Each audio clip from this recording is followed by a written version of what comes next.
Hello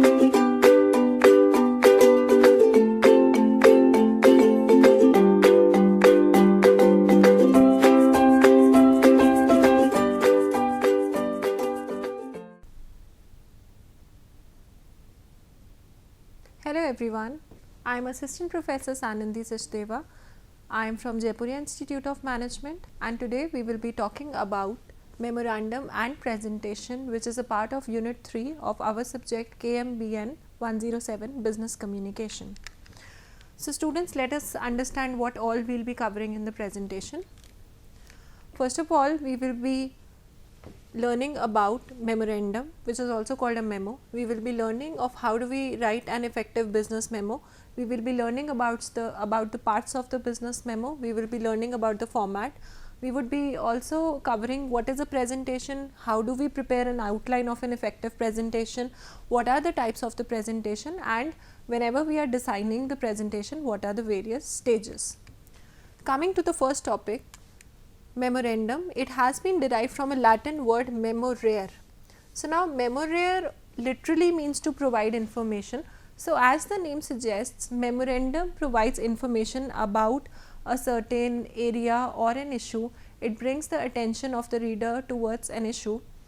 A memorandum can also be called as a reminder. So it can be used while we are communicating the policies and the processes of an organization. If there is any kind of change in the policy or the process of the organization, it has a twofold purpose. First of all, it brings the attention towards the problem, and then eventually it solves the problem. Moving on, memo can be written from junior to senior. It can travel in any direction. Based upon the direction, communication network can be upward, it can be downward, it can be lateral, it can also be crosswise. So memorandum can travel downward also, upward also, laterally also, diagonally also within the organization. It is basically an intra-organizational tool, written tool, which is used within the organization. So the purpose of writing a memorandum can be informing the reader about the policy change, or if in case there is any kind of promotion within the company, or if in case you want to bring the notice of the individuals towards any kind of issue, for example electricity misuse or water conservation. So a memorandum is the best tool which can be used for that. Now a memorandum is much different when we compare it with another popular written communication tool, which is a business letter. A memorandum is rather little informal when compared with a business letter. Business letter is a much formal area or a tool of written communication. Moving on, whenever we are writing an effective business memo, what are the areas to be considered? Number one, the business memo or the memorandum has to be keeping the audience in point of view. The audience orientation has to be high. It means, for example, the management knows an acronym which is not known by the people who are working in the organization. So it is very important to use the words that are known by the individuals who are reading the memorandum. Jargon should not be used, because at times jargon is not understood by the individuals and it might create a semantic barrier for the people who are reading the memorandum. Moving on, the tone has to be very professional as well as formal. Now you are writing the memorandum on behalf of the organization, so you are addressing the people and you are the voice of the organization. So your tone has to be professional as well as formal. You should subject emphasis on whatever you want to communicate with the help of the memorandum. The format has to be very direct. That means it should be very clearly announced. The tone has to be direct. There should not be any bias or ambiguity in the tone. Moving on, the memorandum has to be objective. It should not be subjective. Any kind of personal bias should not creep in while writing a memorandum.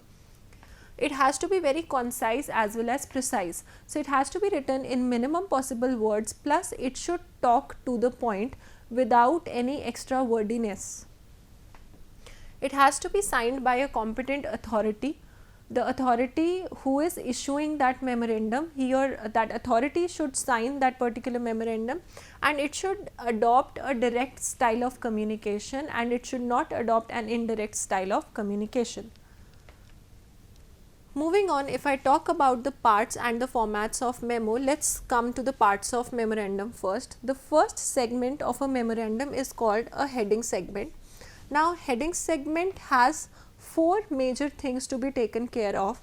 Number one, to. Now, who is to whom the memorandum has been addressed, that is the reader's name and the job title. At times, in front of to, we may write all staff if we are addressing the whole staff through the memorandum.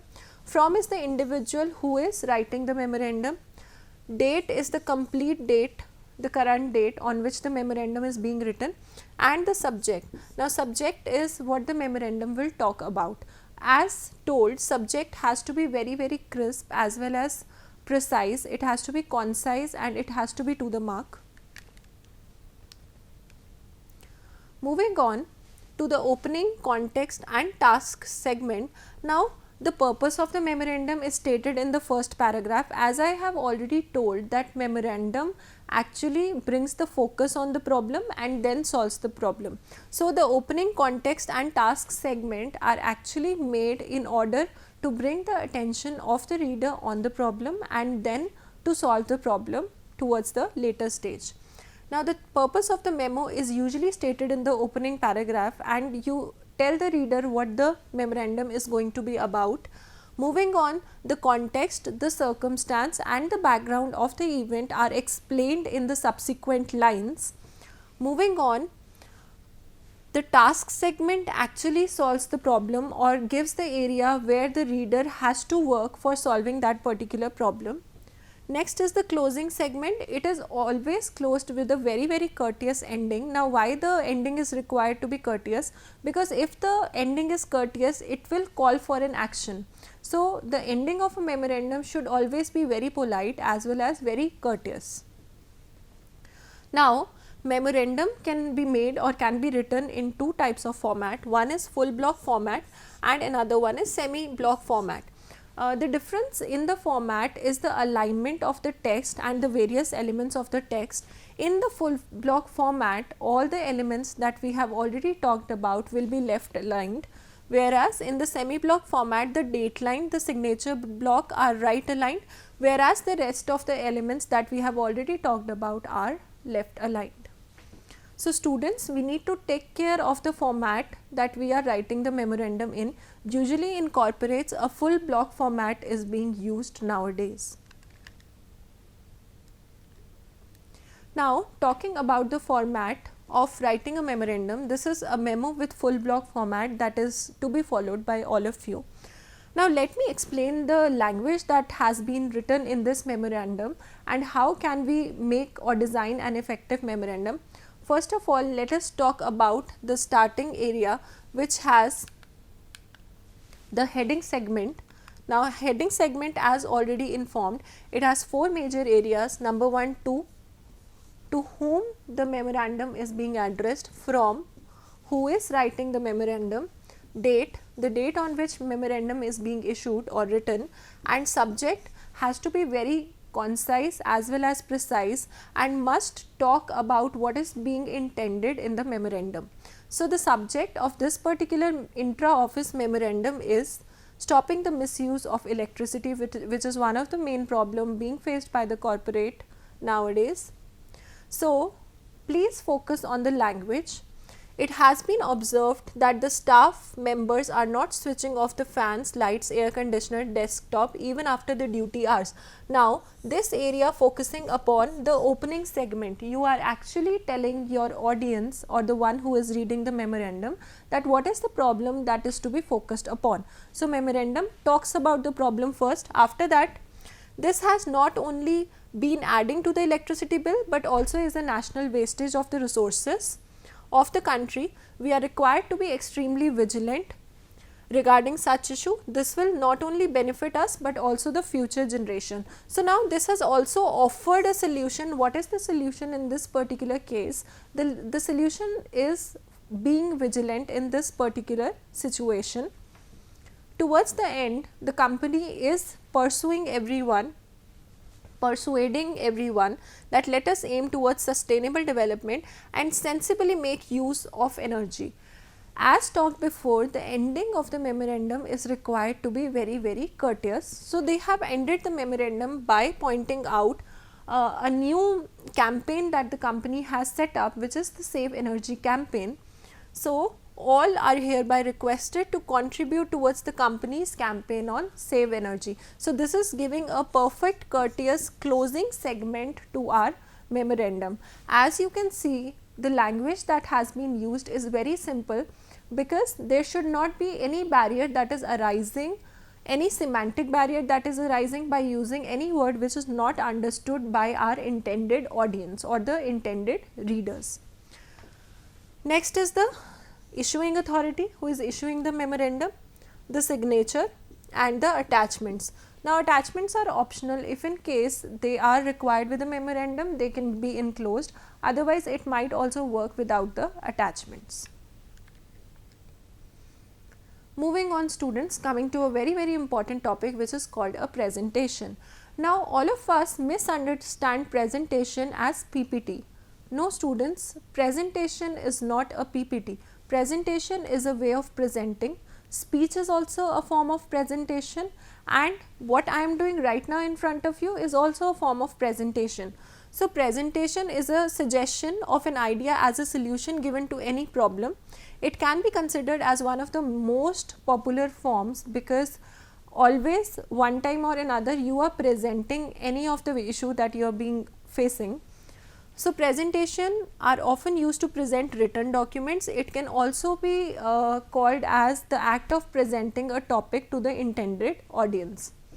Now, presentation have three main elements. Number one is the presenter, the person who is presenting, this or can also be known as the speaker, the audience, and the specific content that is intended to be delivered to the audience. While coming to what are the prerequisites while we are presenting a topic in front of the audience, number one, you should consider the occasion and the objective. You need to devise the content focusing upon the occasion as well as the objective with which you are intending or making the presentation to be delivered. Then you have to make an audience analysis. An extremely important as well as an intricate point, that audience analysis has to be made. What kind of audience are you addressing? Are the audience actually well informed, or they are to be informed for the first time regarding the issue? So, we need to make a detailed understanding of our audience. Moving on, we should get acquainted to the audience. We should decide the mode of presentation, whether it will be oral presentation. If it is an oral presentation, what kind of visual aids are required?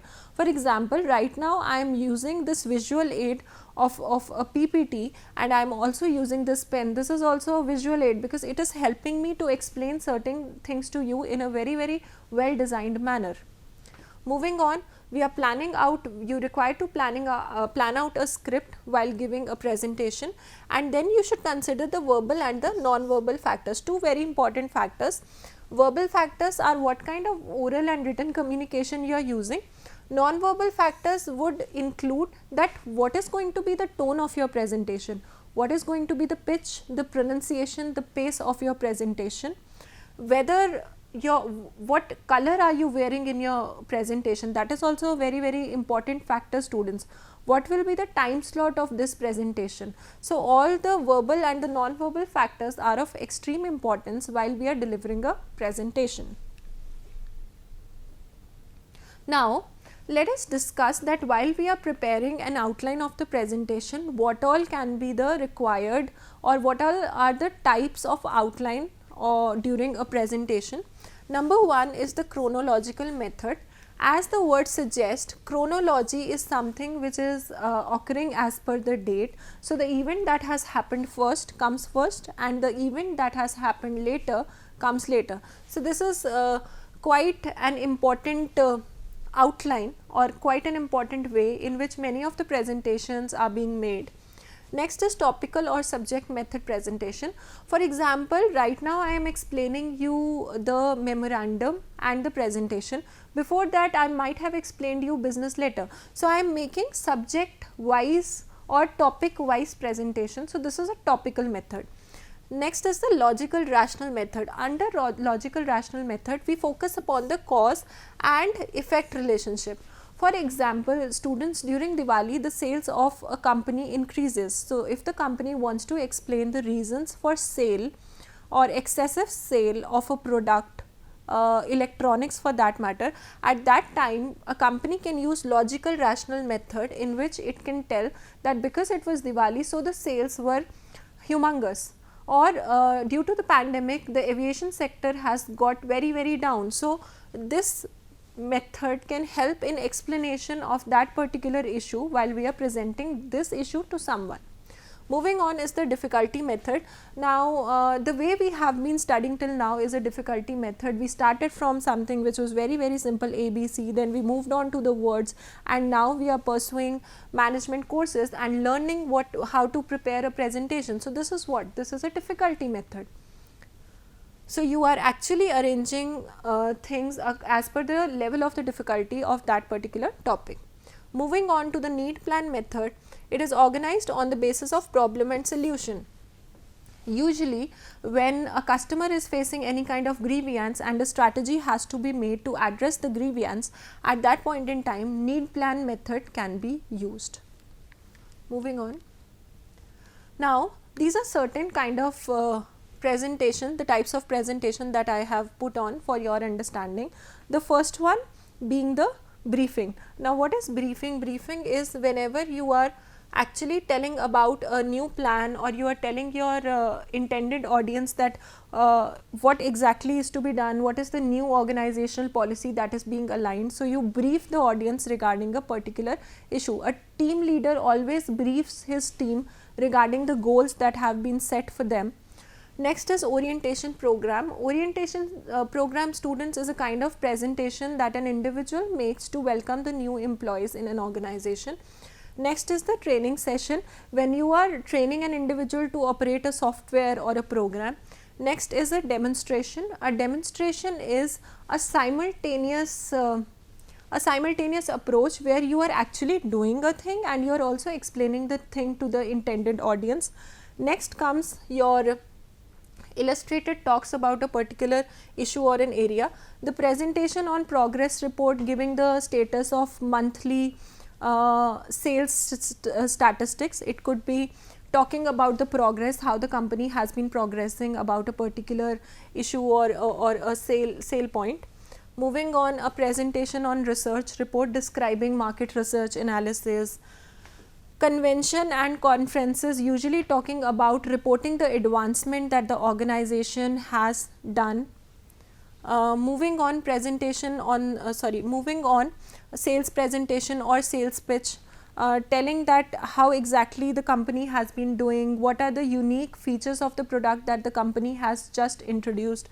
Next is the elevator pitch. Elevator pitch is talking all about grabbing attention of your customers within a minute, in less than a minute. So your elevator pitch holds a very high importance, and you grab the attention by giving very strong opening statements.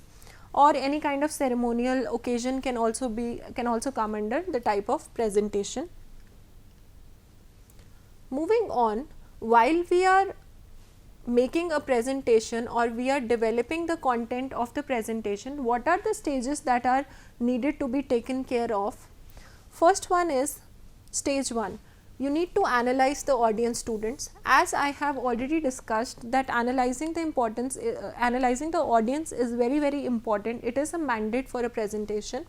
So you need to go beyond the initial assumptions, because what you have assumed, your audience might be like that, might not be like that. So knowing the audience is of prime importance.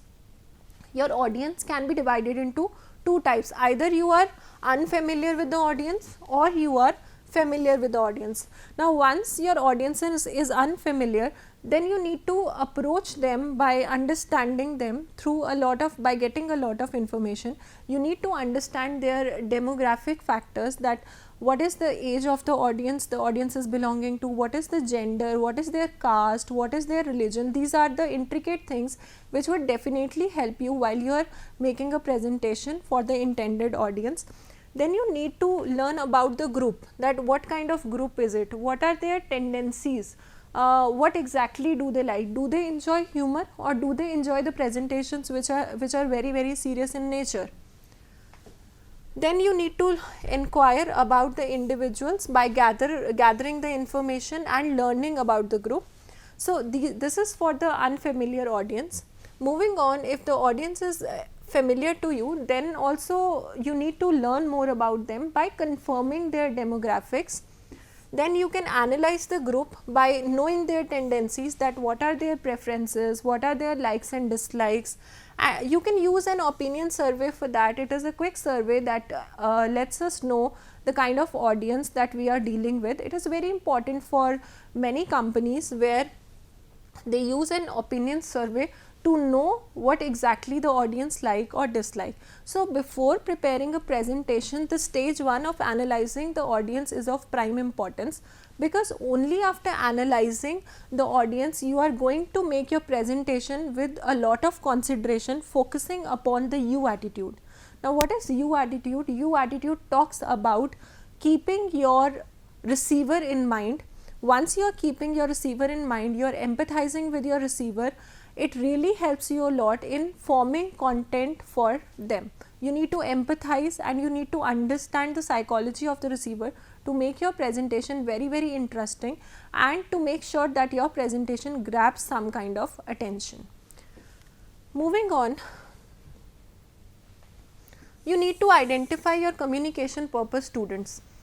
Every time a communication is taking place with a purpose. Now when your communication is taking place with a purpose, it is a mandate for the sender to know the purpose, that why am I undertaking this particular communication. In the corporate, once you have understood the purpose, you need to analyze the speaker's control and audience involvement also. The speaker need to understand whether it is a tell mode of presentation or whether it is a sell mode of presentation. Let me give you a difference between these two modes of presentation. A tell mode of presentation is basically a speech which is very informative in nature, and it helps the individual to understand the complete detail about a particular thing. Such kind of presentation requires a lot of patience to be framed also and a lot of patience to be listened also. Such kind of presentations must be very interesting, so that the receiver is paying a lot of attention to that. Sell mode of presentation on the other hand are very quick, and you need to pitch in the product or the service that you are selling. Students, interview is also an example of, you can say, sell mode of presentation. You are selling your skill set for the kind of service that is that you are actually offering to the company. So that is also a sell mode of presentation. So sell mode of presentation requires to be very quick and the pitching has to be correct, so that it can actually blow the nail and actually focus upon what exactly the receiver needs to hear. Moving on, making your message more effective. As I have already discussed the you attitude, so you need to make your message more effective. You need to harness the power of beginning and ending, students. Now this is very important. It is very important for an individual to harness the power of beginning and ending. That means your introduction as well as conclusion requires to be very strong. Now why is introduction required to be strong? Because introduction actually decides that how much level of attention the receiver is going to pay to your message, and the conclusion decides that what is going to be action, or you can say act of action on your particular approach that you have made the presentation with. So your power of beginning and power of ending, you need to harness the power of beginning as well as the power of ending. Now a very important technique, students, you can use direct approach or an indirect approach, but you need to chunk your content for the presentation. Now, what is chunking your content? Chunking your content focuses upon making mini memory curves. Now, what are mini memory curves? Mini memory curves are the ups and downs that you take in your presentation. Each of the memory curve will get imbibed in the mind of the listener. If you try and make mini memory curves, it will help the individual to recall what you have talked about. So, this chunking is a very important technique. Example of chunking could be, while you are introducing your presentation, you can tell your receiver the agenda. So, that agenda will make mini memory curve in the mind of the receiver, and your receiver will know, okay, this is the beginning, now we are talking about the problem, now we are talking about the solution, and now we are talking about a plan that this problem should not come again. Alright. So, we can also use a highlighting technique. Now, highlighting technique are things like repetition. If I am repeating a word again and again, automatically it will get highlighted and it will be fed, it will be stored in your memory. I can also use flagging technique. Under flagging technique, I can tell you that this is most important area where you need to pay attention. I can also use a very surprising fact to draw your attention. Then I can use a lot of visual or pictorial representations of a particular thing. You might have seen that a lot of presentations are made using a visual aid called PowerPoint presentation, and a lot of bar graph and bar charts are made in them. What is the major reason of doing that? The major reason of doing that is to create a visual in front of the audience, so that the audience is able to relate to what is being said. Pictures always draws attention, students, and if you give a basic statistical data in a table, it will not be remembered, but on the contrary, if you give that data using a bar graph, that will definitely be remembered, and it will be very easy for the audience to comprehend that. Moving on, your audience has to be keep involved every point in time, because if your audience lose involvement, then at that point of time they may lose the attention and the whole process of communicating will go in vain. At that point of time, you need to ensure that you are taking constant feedback from the people who are listening to you. You are involving them, you are reading their body language, you are understanding that whether they are nodding, whether they are not nodding, what is the position of their head, are they in a correct listening posture or not. So, everything sorry, has to be taken care of while we are presenting a presentation in front of an individual. So, that is all from my side, students. So, a pro tip is that while you are presenting a presentation or a speech in front of an individual, you need to take care of what you are wearing, how you are dressed up, what is your non-verbal cues that you are using. For example, what is the tone that you are using? The technique of word stress has to be paid attention upon. The technique of intonation and modulation is very important at that point of time. You need to play with your voice so that the other person is definitely paying attention to what is being said. So, thank you. That is all from my side. Have a good day.